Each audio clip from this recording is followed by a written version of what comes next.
My name is Jessica Sanders. I'm 28 years old. When I was 15, my mother died of cancer. She was a pianist, a composer, the only person who ever made me feel like I mattered. After she passed, my father sat me down and said, "Your mother didn't leave anything behind. The medical bills took everything." I believed him. I believed him when he remarried a woman who hated me. I believed him when my stepbrother moved in and treated me like a ghost. I believed him when they sold my mother's piano, the one she used to record her only album, and told me I was being selfish for crying. I moved away. I built a life. I became a lawyer, and I never looked back until 1 month ago when my father called. He said he was dying. He said he wanted to tell me the truth. What he didn't know was that someone had already told me first. I need you to understand something before we go any further. I need you to understand what that piano meant, what my mother meant, because without that, nothing else makes sense. My mother's name was Carolyn Mitchell Sanders. She was a pianist and a composer, not famous, not wealthy, but talented in a way that made strangers stop and listen. She had this routine. Every morning at 6 a.m., before the rest of Richmond woke up, she would sit at her piano, a 1975 Steinway Model D, concert grand, and she would play, not practice, play. Other kids had lullabies sung to them at bedtime. I had Chopin at 6 a.m. I would lie on the hardwood floor in our living room, still in my pajamas, and feel the vibrations through my back. The bass notes would travel up through the wood, through my spine, into my chest. It was like being held by the music itself. My father never came into the room when she played. At the time, I thought he was busy, getting ready for work, making coffee. Now I know he just didn't want to hear it. In 2006, when I was 10 years old, my mother recorded an album. It wasn't a big production. A small studio called Blue Ridge Recording, right here in Richmond. 8 original compositions, 47 minutes total. It cost her $8,500, money she'd saved for 3 years. I remember sitting in the control room, watching through the glass, my mother at the piano, headphones on, eyes closed. She wasn't playing for the microphone, she wasn't playing for the engineers. She was playing for herself, for me, for something bigger than both of us. That was the first time I understood that my mother wasn't just my mother. She was an artist. She had a voice, and that voice lived inside that piano. After the session, she put her arm around me and said something I've never forgotten. "This piano has my whole soul in it, Jessie. Someday it'll have yours too." The album never got famous. A few hundred copies sold, some local radio play, maybe $200 in royalties that first year. At least that's what my father told me later. In March of 2008, my mother was diagnosed with breast cancer. Stage 2, invasive ductal carcinoma. She was 41 years old. I was 12. I didn't fully understand what was happening. I knew she was sick. I knew she had appointments at VCU Medical Center that made her tired and thin. I knew she lost her hair and wore scarves around the house. But I also knew she kept playing. Every morning, 6 a.m. Chopin, Debussy, her own compositions. The music never stopped. What I didn't notice, what I was too young to notice, was that she started writing more. Not music, letters, pages and pages of handwritten notes. One night I asked her what she was working on. I'm writing down the important things, she said. Music? She shook her head. No, baby, more important than that. I didn't ask what she meant. I didn't want to know. That was my first mistake. The night before my mother went to the hospital for the last time, she called me into her room, June 14th, 2011. I remember the date because I've replayed that night in my head 1,000 times since. She was in bed, thin, so thin. Her voice was barely above a whisper. Jessica, come here. Sit with me. I sat on the edge of the bed. I didn't want to look at her. Looking at her meant admitting she was dying.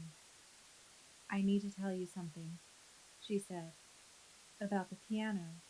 About everything I created. I wrote it all down. Your Aunt Becca knows. Promise me you'll. I cut her off. You'll be fine, Mom. You're going to be fine. Then I ran. I ran out of the room, down the hall, into my bedroom.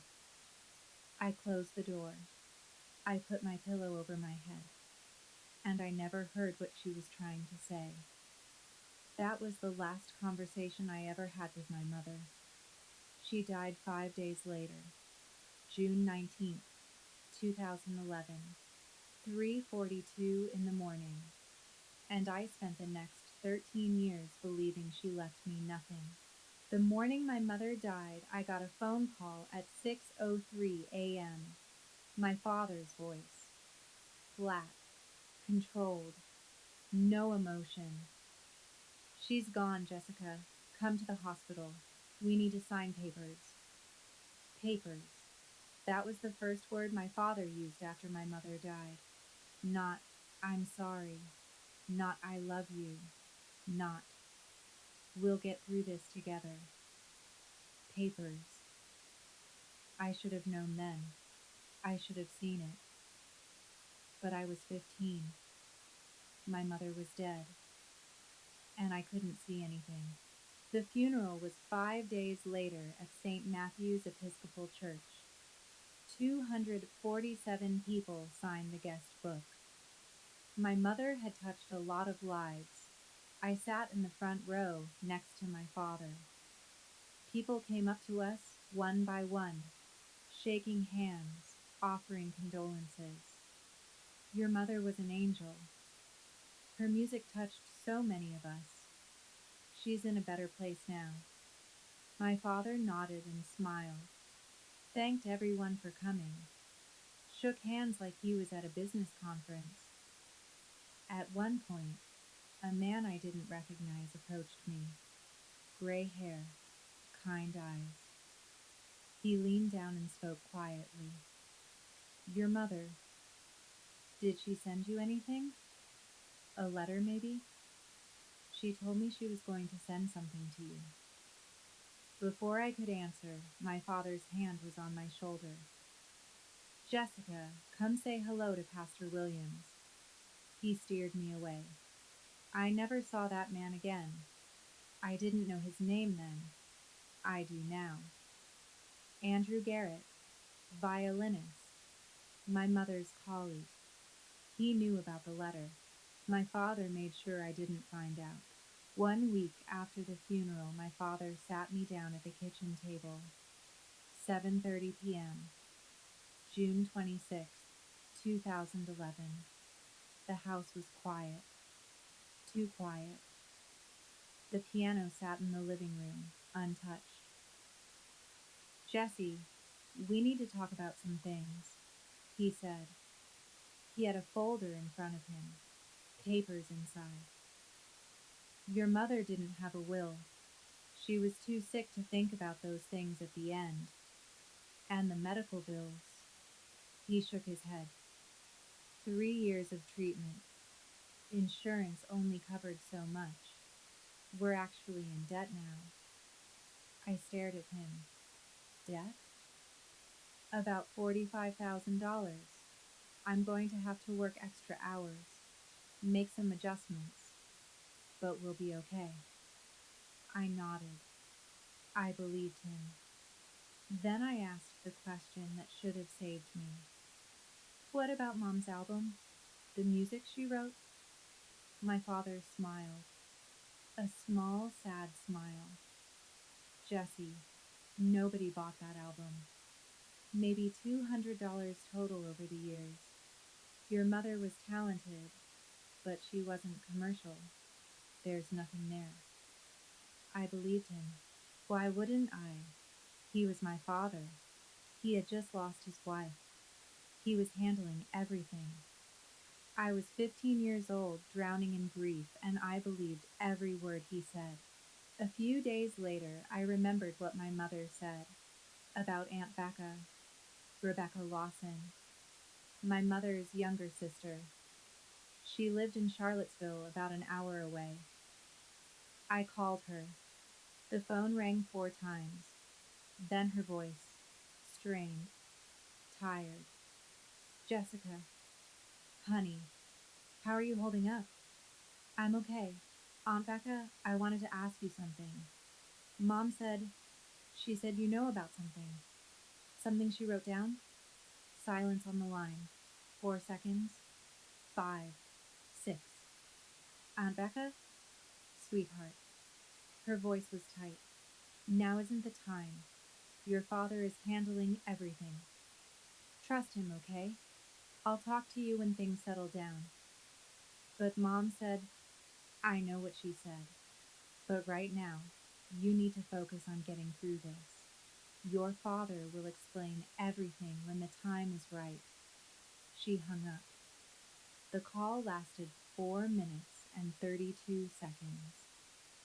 I remember the exact length because I stared at my phone for a long time afterward, wondering why my aunt sounded so scared. I told myself she was just grieving, just like me. 13 years later, I found out she was terrified, not of grief, of my father. That summer, I tried to adjust to the new normal. My mother was gone. My father was distant. The house felt like a museum. The piano sat in the living room, silent. I would sit in front of it sometimes, not playing, just touching the keys. They felt cold, like the warmth had been sucked out of them. My father started working longer hours, home after 10 most nights. I ate dinner alone 5 or 6 times a week. I didn't mind. Being alone was easier than being with him. Then, in August, he started mentioning a name. Brenda. I met someone at work, he said. Just a colleague. She's been helping me through this. I didn't ask what helping meant. I didn't want to know. My father introduced me to Brenda Holloway on October 14th, 2012. I remember the date because I remember what she was wearing. A red dress, pearl necklace, heels that clicked on our hardwood floor. She walked into our house like she was appraising it. What a lovely home, Leonard, she said, looking around. Then her eyes landed on the piano. That thing takes up so much space, doesn't it? That thing. That was how she referred to my mother's piano. Not that beautiful instrument. Not your late wife's piano. That thing. I knew in that exact moment that this woman was my enemy. She smiled at me, a wide, practiced smile, no warmth behind it. You must be Jessica. Your father has told me so much about you. She was 42 years old, former real estate agent, divorced, no kids. She carried a bottle of wine that cost $85. I checked later. My father was smitten. I could see it in his eyes, and I could see something else. The way Brenda looked at our house, at our things, at my mother's things. She wasn't looking at a family, she was looking at real estate. 2 months later, my father announced he was engaged. December 2012. I was 16. I wasn't asked for my opinion. I wasn't consulted. I was informed. Brenda and I are getting married in March. I hope you'll be happy for us, Jessie. Happy. My mother had been dead for 18 months, and my father was getting remarried. I didn't say anything. What was there to say? The changes started immediately. Brenda moved in, started redecorating. My mother's photos came down, first from the living room, then the hallway, then the bedroom. Her books disappeared, her sheet music, her records. One by one, every trace of Carolyn Mitchell Sanders was erased from that house. Everything except the piano. That stayed. Not because Brenda wanted it there. I could see how much she hated it every time she walked past. But because it was heavy, because selling it required effort. My father assured me it would stay. The piano isn't going anywhere, Jessie. That's a family asset. Asset. Not memory, not tribute. Asset. I was starting to see a pattern. Sanders. My father's son from his first Sanders. My father's son from his first marriage. Before my mother. I didn't even know he existed until that month. My father never talked about his first marriage. It ended badly, he said. He and Travis's mother had split before I was born. Travis had been living with his mother in Norfolk, but she kicked him out. Behavioral issues, my father said. He didn't elaborate. Travis was 17, tall, angry. He had a scar above his left eyebrow from a fight. The first time we met, he looked me up and down like I was an inconvenience. So you're the princess who got everything. Must be nice. I didn't understand what he meant. I had lost my mother. I hadn't gotten anything. But Travis saw it differently. In his mind, I had stolen his father, stolen his life, stolen his inheritance. Brenda had been filling his head with stories for months, and now we were living under the same roof. The new hierarchy in our house was clear. Brenda controlled the money, all of it. My father signed everything over to her for simplicity. Travis was the priority. His needs came first. His moods were accommodated. His mistakes were forgiven. And me? I was a tenant, a boarder in my own home. When I turned 17, Brenda informed me that I would start paying rent. $300 a month. You have that job at the coffee shop, right? Time to start contributing like an adult. $300. From a 17-year-old to live in the house my mother helped pay for. I didn't argue. I paid. One night I overheard Brenda talking to my father in their bedroom. Jessica is 18 next year. She's an adult. She should start thinking about moving out. We need the space. Space. For what? The answer came a few months later. Travis needed a home office for his business ventures. My bedroom was the biggest, other than the master. I started looking at college applications February 8th, 2014, 9:23 p.m. I was playing the piano for the first time in almost 2 years. My mother's music, one of her original compositions, something she called Morning Light. I was rusty. My fingers stumbled over the keys, but the melody was there. Her melody. I didn't hear Brenda come in. She stood behind me, silent, waiting for me to stop. When I finished, she spoke. You play exactly like her. I turned around. Same posture, same pause before the chord change. It's uncanny. She didn't say it like a compliment. She said it like a diagnosis. Then she leaned closer. Leonard hates hearing it. Every time you touch that piano, he sees her ghost. You should stop. She walked out. That night, I closed the piano lid. I didn't play again for 10 years. 5 years passed. I went to college, then law school. I came home as little as possible. But in March of 2019, I made the mistake of visiting. I was 23, about to graduate, studying for the bar exam.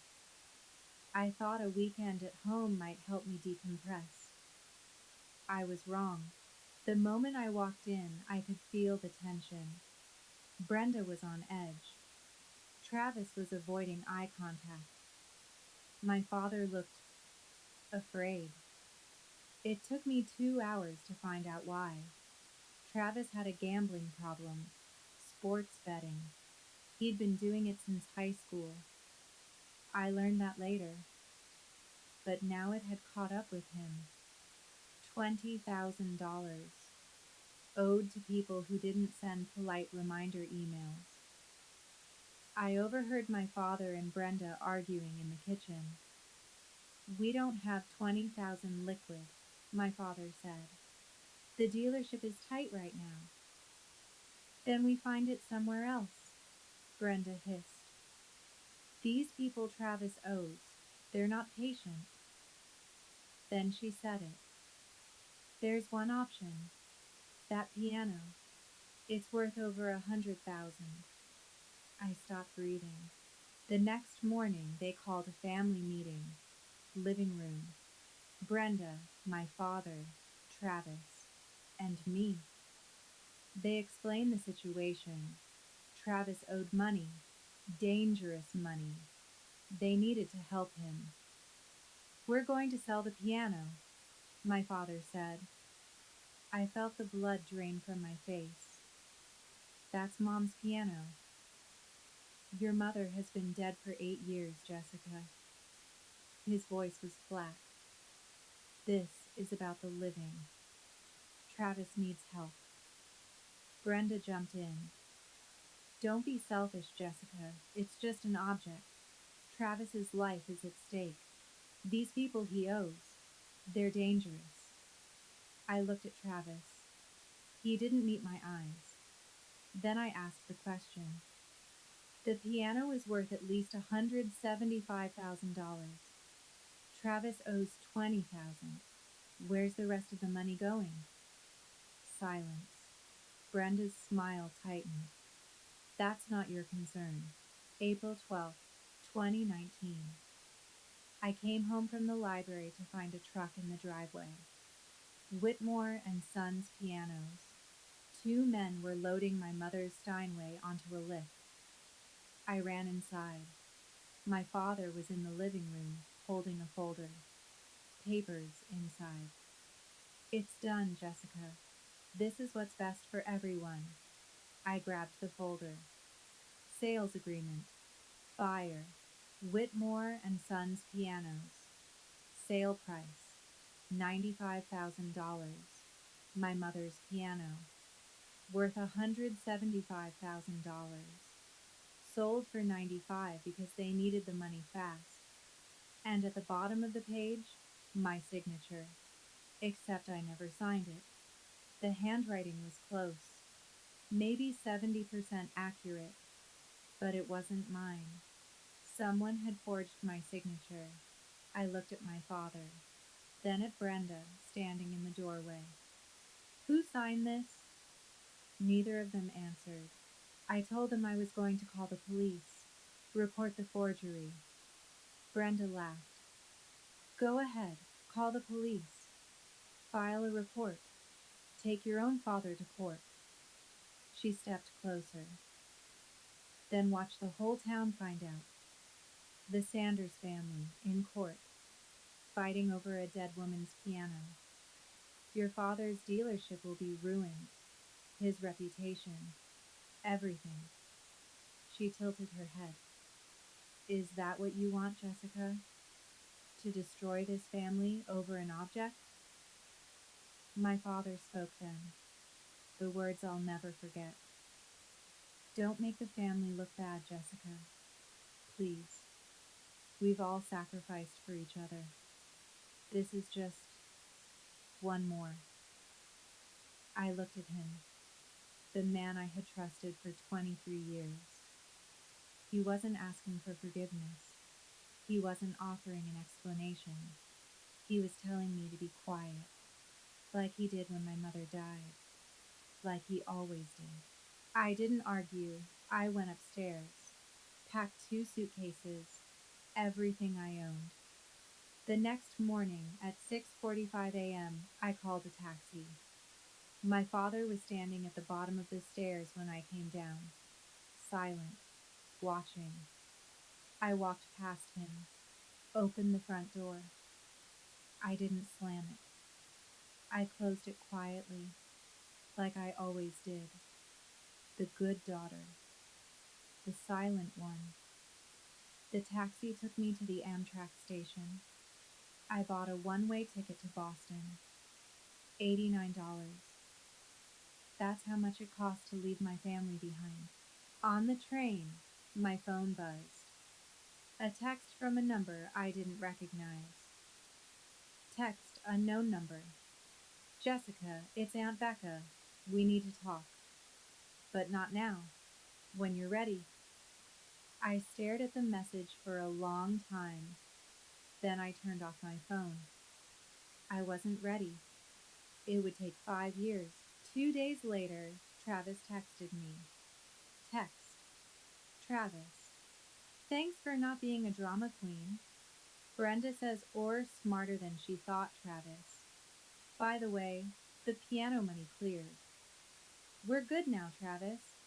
Dad says you can come home when you grow up, lol. I didn't reply. I screenshotted the messages. Then I blocked his number. I didn't know why I saved those screenshots. Some instinct. Some part of me that knew I might need them someday. I was right. I moved to Boston with 2 suitcases and $1,100 in my bank account. I rented a studio apartment in Allston, $1,400 a month. No furniture, just a mattress on the floor and my laptop on a cardboard box. I had 3 months until the bar exam. I studied 18 hours a day. There was no one to call when I passed, no one to celebrate with. So I made instant noodles and went back to reading case law. November 2019. I got the letter. I'd passed the Massachusetts bar exam. Score 285. Passing was 270. I sat on my floor for an hour holding the letter. My mother would have cried. My father wouldn't have cared. That night, I opened my laptop and searched for Whitmore and Sons Pianos Richmond. They had a website, an inventory page. My mother's piano was listed. Already sold. Resale price, $145,000. Someone had bought it. Someone who wasn't me. I closed the laptop. In January 2020, I was hired by Morrison and Calloway LLP, a mid-sized firm in downtown Boston. They specialized in estate planning, trust litigation, contested wills. One of my interviewers asked me why I wanted to do this kind of law. Family drama and dead people's money, she said. Not exactly glamorous. I smiled. That's exactly why. She didn't understand. How could she? I didn't tell her that I was training for a fight I didn't know I'd have. The letters from home started coming in 2020. Email December 2020. From Leonard Sanders. Subject: Christmas? Jesse, it's Christmas. Brenda made your favorite pie. We miss you. Please call. I didn't reply. Text: June 2021. Travis. Heard you work at some fancy firm. Still think you're better than us, huh? I didn't reply. Email February 2023. From Leonard Sanders. Subject: Worried I'm worried about you, Jessica. It's been almost 4 years. Just one call. Please. I didn't reply. Over 5 years, they contacted me 12 times. I replied 0 times. The only person I stayed in touch with was Aunt Rebecca. Once a year, she would visit Boston. We'd meet for coffee at a cafe on Newbury Street. She always looked nervous, always wanted to tell me something. In September 2022, she almost did. There's something I should have told you years ago, Jessica, about your mother, about what she left you. I set down my coffee cup. What do you mean? She shook her head. I can't. Not yet. Your father, he'd, he'd what? She didn't answer, just looked at her hands. When you're ready, I said. Let me know. I thought I was being polite. I didn't know she was waiting for something. She was waiting for my father to die. By 2024, I was 28 years old, associate attorney at Morrison and Callaway, specializing in contested wills and estate fraud. Salary: $195,000 a year. I had an apartment in Back Bay, nice building, good view of the Charles River, no piano. I had a little electronic keyboard in the corner. I never played it. Some wounds don't heal. You just learn to work around them. Then, one night in January 2024, my phone rang. 9:47 p.m. Caller ID. Dad. I let it ring 4 times. Then I answered. Jesse? Are you there? My father's voice, but different, thinner, weaker. I didn't say anything. Jesse, please don't hang up. I'm here. Silence on the line. I could hear him breathing, labored, slow. I'm sick, Jessica. Cancer, pancreatic, stage 4. I felt nothing. Is that terrible to admit? My father was telling me he was dying, and I felt nothing. The doctors say I have maybe until summer. 6 months, maybe 8 if I'm lucky. Still nothing. I don't want to go without making things right.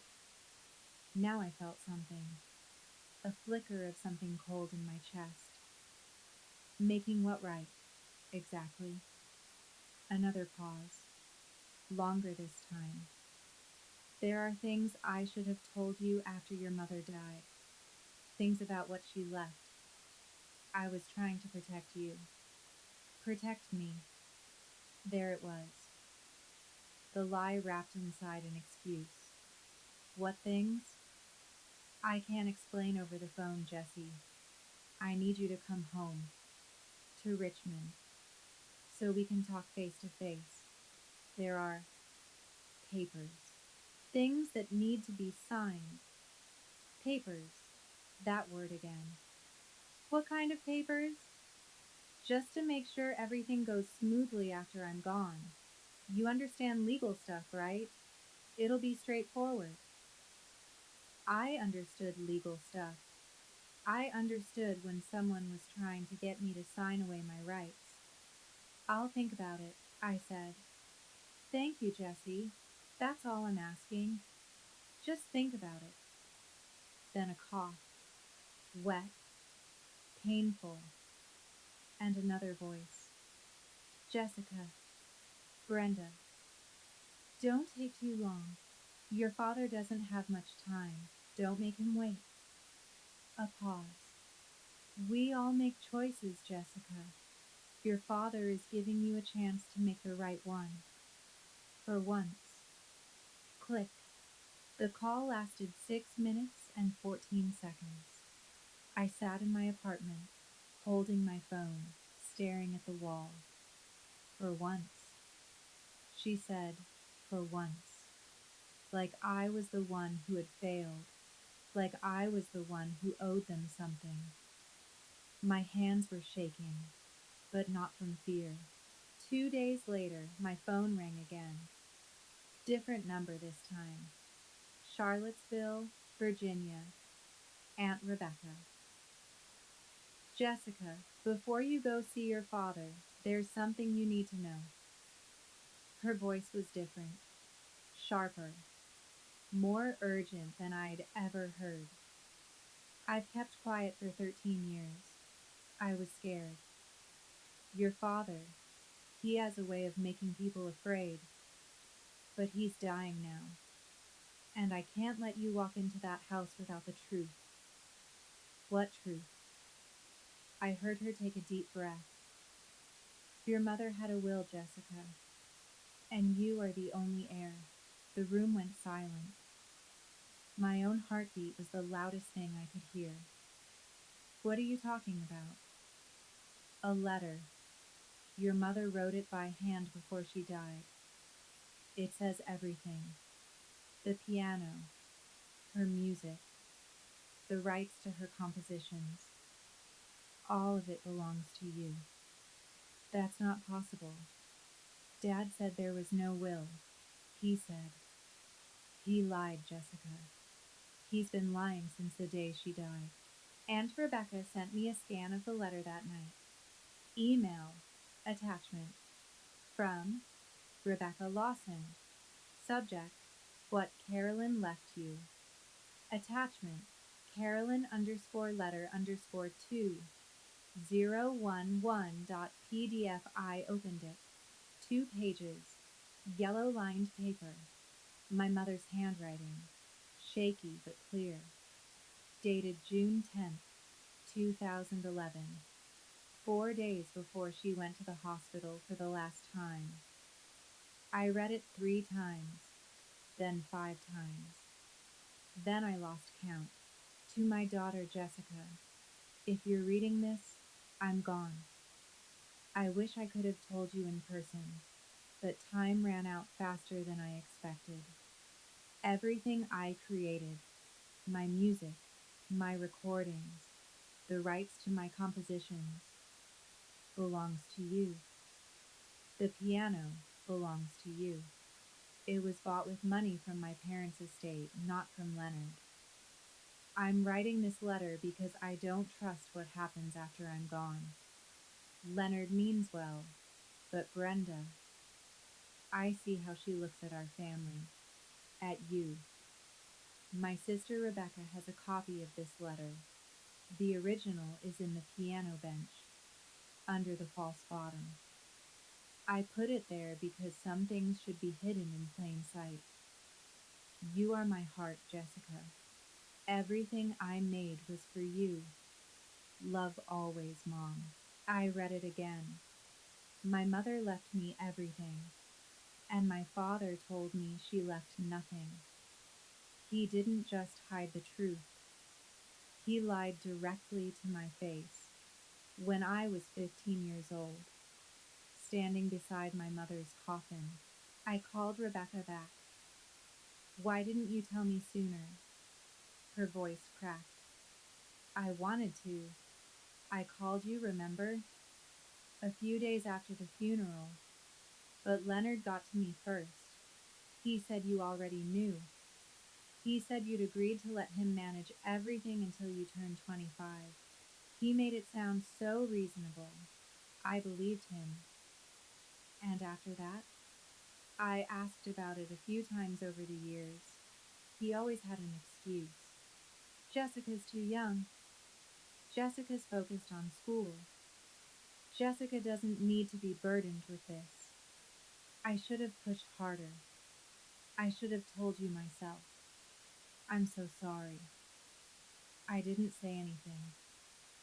There's more, she said. In 2014, something happened. Your mother's music. It got picked up. A film, an independent movie. It used three of her compositions. What film? It was called Winter Light, some kind of art house thing. But it did well. Got nominated for an Independent Spirit Award. I typed the name into my browser. Results. Winter Light, 2014. Directed by Nicholas Porter. Original score by Carolyn Mitchell. My mother's name. On a real film. A music publisher contacted your father that year, Rebecca continued. Crescent Music Publishing. They wanted to buy the entire catalog, all of Carolyn's compositions. How much? I don't know exactly, but Andrew Garrett, he was a friend of your mother's, a violinist. He told me it was around $150,000 up front, plus royalties. $150,000 plus royalties for 10 years. Jessica, that money should have been yours. Every cent. I pulled up the Virginia State Corporation Commission website, business entity search. I typed in Hollowell Media Partners. Results. Hollowell Media Partners, LLC, formed February 14th, 2014. Registered agent, Leonard A. Sanders. Address, 7102 Broadstone Drive, Richmond, Virginia. Our house. And Hollowell. That was Brenda's maiden name. My father had created a shell company, named it after his new wife, 2 months before the deal with the publisher. This wasn't a mistake. This wasn't confusion. This was calculated theft. I added up the numbers. $150,000 for the catalog sale. 10 years of royalties. Probably $15,000 to $20,000 per year. Let's say $180,000 total, plus the piano, sold for $95,000. Total, over $425,000. All of it mine, all of it stolen. And now my father was dying, and he wanted me to come home and sign papers. I understood now. He wasn't calling to apologize. He was calling to make sure I never found out. The original letter, I said to Rebecca. Mom said it was hidden in the piano bench. I know, but the piano was sold. Who bought it? I don't know. Some dealer. Then a private collector, I think. I'm going to find out. I took the next week off work. I told them it was a family emergency. That was technically true. We're helpful? Too helpful. Yes, we were helpful. Too helpful. Yes, we acquired that Steinway in 2019. Beautiful instrument. We sold it to a private collector in Washington, D.C., a man named Harrison Cole. I wrote down the name. Harrison Cole, 67 years old, retired surgeon, Georgetown Townhouse, collector of vintage Steinways. I found his contact information through public records. I called him. Dr. Cole, my name is Jessica Sanders. I believe you purchased my mother's piano. Silence. Miss Sanders. Yes, I know the instrument you're referring to. The 1975 Model D. It's a remarkable piece. Dr. Cole, I need to tell you something. That piano was sold without my consent. My signature on the sale documents was forged. I'm an attorney, and I'm investigating the circumstances. A long pause. I had no idea. I purchased it in good faith from the dealer. I understand. I'm not accusing you of anything. I'm trying to recover my mother's legacy. Another pause. Ms. Sanders, there's something you should know. When I was restoring the piano bench, I found an envelope. It was hidden under a false panel at the bottom. I haven't opened it. It has your name on it. My heart stopped. It's still there? I kept it. It felt personal. I thought someday the rightful owner might come looking. I flew to Washington, D.C. the next day. We met at a cafe in Georgetown. Dr. Cole was a kind-faced man with white hair and gentle eyes. He brought the envelope in a padded folder. Your mother must have loved you very much, he said. She hid this like a treasure. I took the envelope, yellow with age, my name written on the front in my mother's handwriting. For Jessica. My hands trembled as I opened it. Inside, the original letter. Exactly like the copy Rebecca sent, but with something additional. A second page. A list of all my mother's compositions, with notes. Morning Light, completed 2005. Rights belong to my daughter Jessica Sanders. Winter Song, completed 2006. Rights belong to my daughter Jessica Sanders. Last Dance, completed 2007. Rights belong to my daughter Jessica Sanders. And at the bottom, underlined twice, all royalties, all rights, all future income from my music belongs solely to my daughter. This is my will and my wish. Signed, dated June 10th, 2011. I contacted Crescent Music Publishing in Nashville. I introduced myself as an attorney investigating an estate matter, provided documentation that I was Carolyn Mitchell's daughter. They sent me the contract.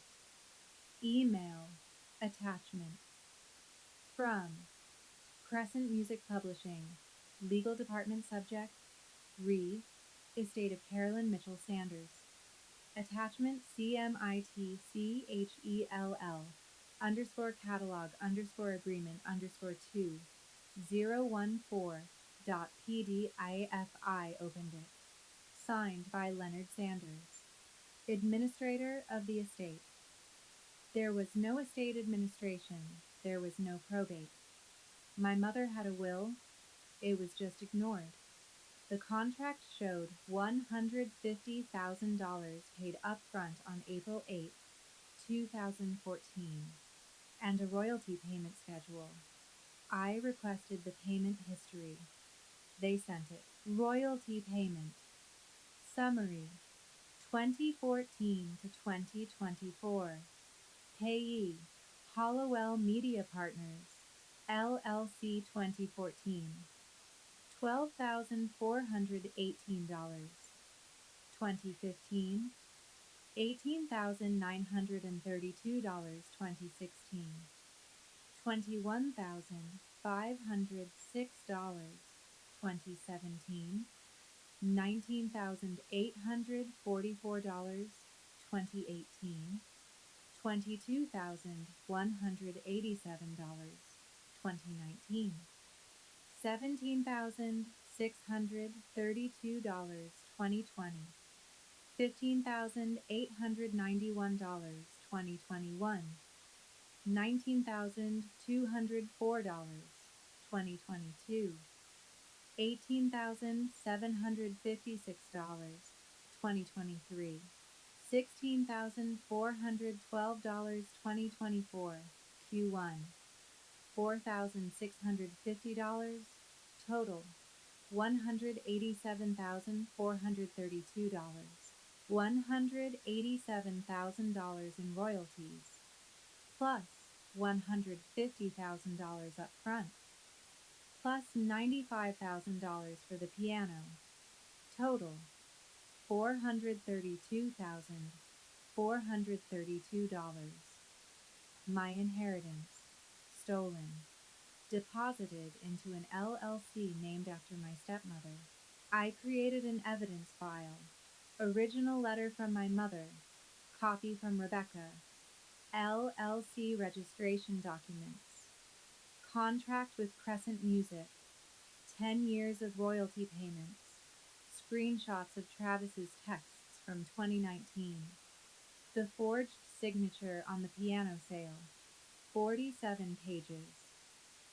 I made 3 copies, one for my safe deposit box, one for Rebecca, one for the lawyer I would hire if this went to court.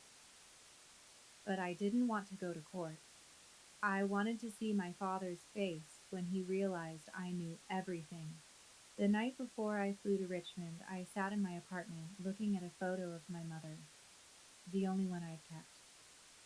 Her at the piano, smiling, young. Mom, I'm doing what you asked. I'm taking back what's mine. I just wish you were here to see it. My phone buzzed. Text. Unknown number. I know what you're doing. It won't work. Be Brenda. I smiled. That was the first genuine smile I'd had in 5 years. February 10th, 2024, 2:34 p.m. I pulled into the driveway of 7102 Broadstone Drive. The house looked smaller than I remembered. The maple tree in the front yard was gone, cut down. The front door had been repainted blue. My mother had painted it white, every trace of her erased. Brenda opened the door. Jessica, you came. Your father will be so happy. She smiled that smile, the one that never reached her eyes. Then she turned and called into the house. She's here. Get the papers ready. My father was in the living room. I barely recognized him. He'd lost 40 pounds. His skin had a yellow tinge, jaundice from the cancer. He was sitting in an armchair, wrapped in a cardigan I remembered from my childhood. For a moment, just one moment, I felt something like pity. Then he opened his mouth. Jessie, you look good. Successful. I always knew you'd do well. You got that from me.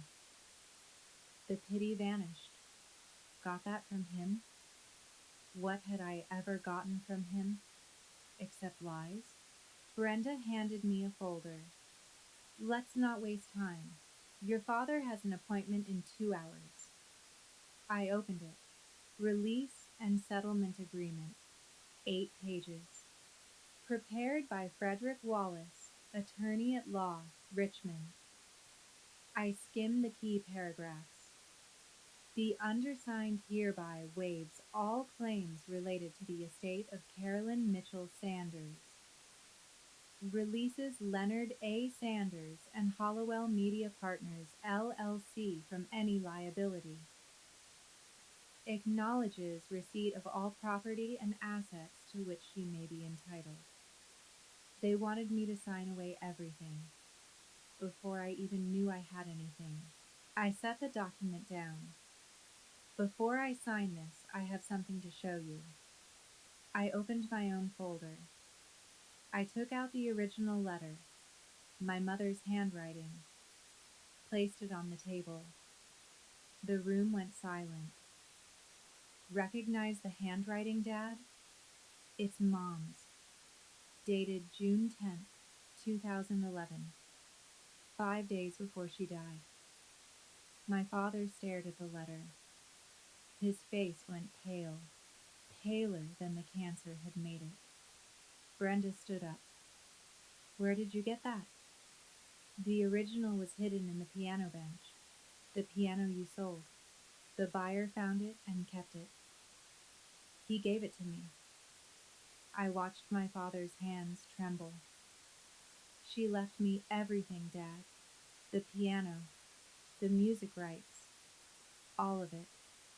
And you told me she left nothing. I continued. But wait, there's more. I pulled out the LLC registration.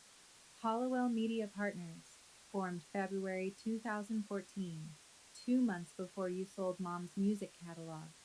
Registered agent Leonard A. Sanders, named after your new wife. I placed the contract from Crescent Music on the table. $150,000 upfront, paid to your shell company. I placed the payment history next to it. $187,432 in royalties over 10 years, also paid to your shell company. I placed the forged piano sale agreement last, and $95,000 for the piano, sold with a forged signature. I looked at him. Total, $432,432. Money that belonged to me, stolen by my own father. Travis stood up from the corner. What the hell is this? Brenda's voice went shrill. Leonard, say something. My father just looked at me. He didn't deny it. He didn't explain. He just looked at me with the eyes of a man who had been caught. Brenda tried one more play. That letter is fake. You forged it. You're trying to destroy this family. I didn't respond to her. I kept my eyes on my father. Dad, is it fake? Silence. Is the letter fake? He shook his head slowly. Brenda stopped. She stared at him. Leonard. She knows. It's over. She knows everything. He looked at me. I never thought you'd find out. I thought if you never knew, it wouldn't hurt you. I let the silence stretch. You thought it wouldn't hurt me? To have my inheritance stolen? To be told my mother left me nothing? To watch you sell her piano and be told I was selfish for crying? He flinched. I was trying to protect. You weren't protecting me. You were protecting yourself. You were protecting her. I pointed at Brenda. You were protecting Travis. Everyone except me. I stood up. I want to know why. The real reason. My father's story came out in pieces. After my mother died, he was in debt. Medical bills, yes, but also bad investments at the dealership. He was about to go under. Brenda came up with the idea to sell the music rights. Just until things stabilize, she said. Jessica doesn't need to know. But once the money came in, there was always another crisis. The dealership needed more capital. Travis got into trouble.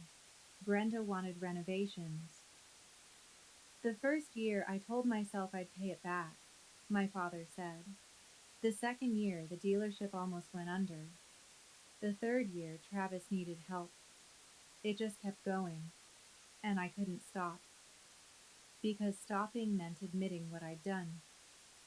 I listened without expression. You sold Mom's piano because Travis owed $20,000 in gambling debts, but you got $95,000. Where did the other $75,000 go? He didn't answer. Brenda did. That's none of your. It paid for the kitchen renovation, my father said quietly, and the new car. I looked at Brenda. She didn't deny it. I didn't key waver. Instead, I gave my father a different document. This is what I need from you. He looked at it. 1. A written acknowledgement that Mom's letter is valid and I am the legal heir to her estate. 2. Transfer of all music rights back to my name. 3. Your cooperation in purchasing the piano back from Dr. Cole. He's willing to sell it to me at cost. Brenda stepped forward. If you sign that, you're admitting to fraud. They could prosecute you. I looked at her. Yes, they could. But I won't. Unless you make me. Brenda turned to my father. Leonard, don't do this. She's bluffing. She won't sue her dying father. My father looked at his wife, then at me. For the first time in 13 years, he made a different choice. Brenda, enough.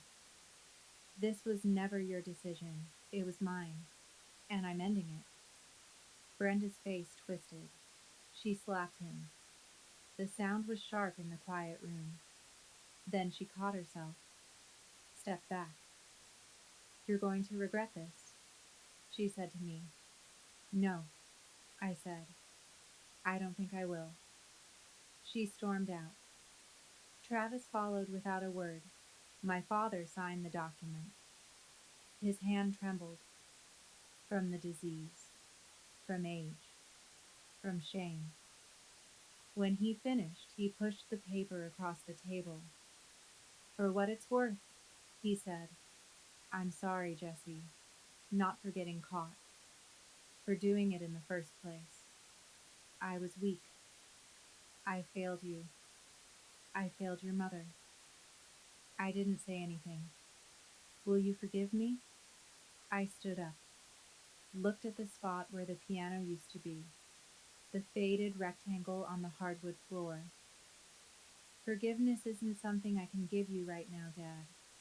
Maybe not ever. But I won't destroy you either. I'll let you go with whatever peace you can find. I picked up the signed document. That's the most I can offer. I walked to the door, stopped, looked back. My father was crying. First time I'd ever seen it. I didn't comfort him. I didn't owe him that. At 4:47 p.m., I drove away from that house. I looked in the rearview mirror once. The house got smaller and smaller, and then it was gone. On the plane back to Boston, I got a text from Rebecca. Text, Aunt Becca. Proud of you, sweetheart. Your mother would be proud. I didn't cry. Not yet. I waited until I got home. 2 weeks later, the piano arrived. Dr. Cole had arranged the shipping. He refused to accept payment. Consider it a gift from one music lover to another. The movers positioned it in the corner of my apartment, by the window, overlooking the Charles River. I sat down, placed my hands on the keys. I played the first piece my mother ever taught me. Chopsticks. The simplest song in the world, but on her piano, in my apartment, it felt like the most beautiful thing I'd ever heard. I cried for 20 minutes, not from sadness, from something else. Relief, completion. A circle finally closed. My phone buzzed. Text. Unknown number.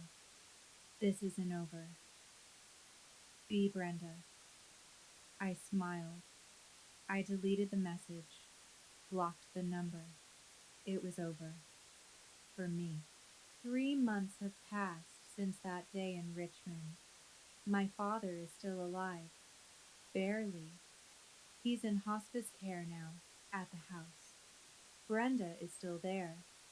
Travis moved out. Apparently, his creditors found him again. I haven't visited. Some people ask me if I regret not being there when he dies. I don't know yet. Maybe I will. Maybe I won't. But I know one thing. I was there for myself when no one else was.